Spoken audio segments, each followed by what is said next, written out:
Anong mensahe ang kailangan marinig ng mga Virgo sa buwan ng June 2024?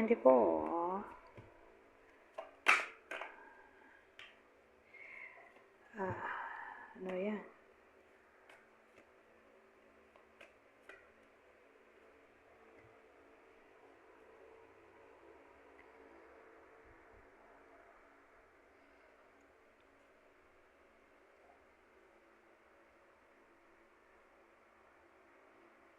Anyari. Kasi ang dating dito,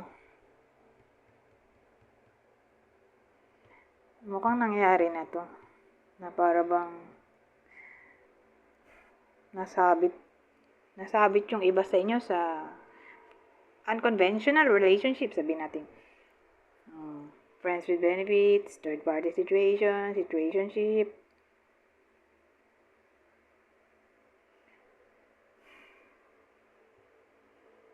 Na para bang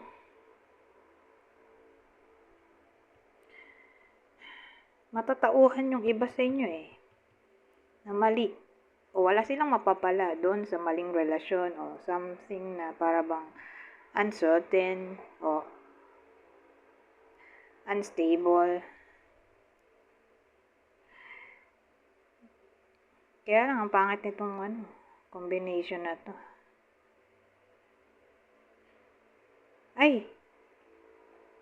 Hangman. Kasi feeling trapped, ito letting go.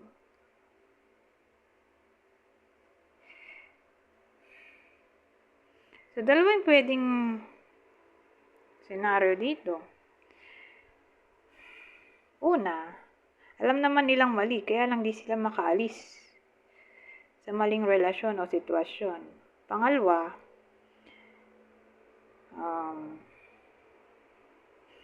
di ba may realization na? So, yung pangalawa, magmumuni-muni yung iba sa inyo at magka-come up sa conclusion na i-release na lang yung puso nila. Medyo masakit. Kaya lang, kailangan na kasi nga toxic. So, sino yung possible puso ng iba sa inyo? Included dito yung ex. So, sino yung possible person ng mga Virgo dito? Scorpio, Sagittarius. So, meron tayong babae dito. In a relationship siya. Ano to? Dagdagan natin.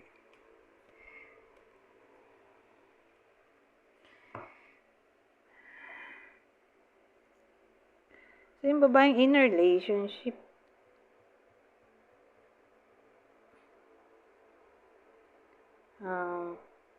may problema siya sa pera, di ba? Pero dito, gagawa siya ng solusyon. Okay? Para magkapera. So, sa madaling salita, itong babaeng in a relationship, magiging workaholic sa buong buwan ng June para magkapera. Kasi kung wala siyang effort na gagawin, edi wala rin pera. Pero more like, mag-e-effort siya kasi may reward tayo dito. Kasi hard work din to.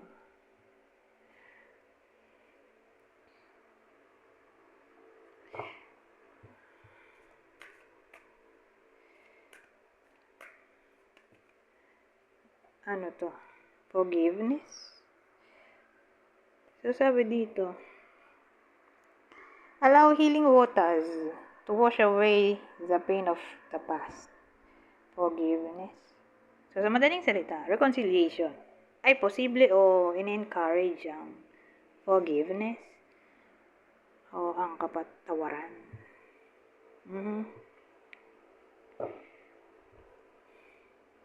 O pwede rin naman may mag-a-apologize sa iba sa inyo.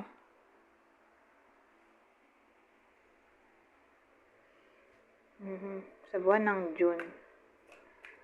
Either kayo yung mag-apologize o may someone na mag-apologize sa iba sa inyo kasi pwede rin namang vice versa yung energy. So, sino yung possible person ng iba sa inyo? Na in-encourage ang forgiveness? Virgo ulit. So, Virgo lang.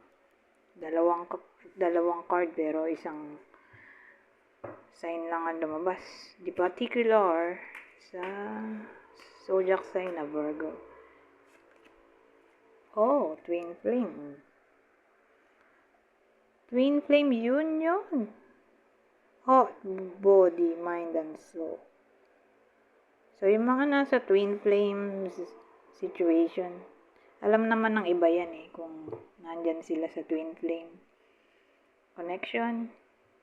Kasi usually naman, twin flame connection, ang nakaka-realize lang yan yung mga nag-iwalay na magkarelasyon, di ba? Usually, nako-connect yung twin flames sa separation. O sa mga mag-ex. Who knows? Baka nga magkabalikan pa o mag-reconnect pa sila. Sa buwan ng June. Yung mga mag-ex dyan.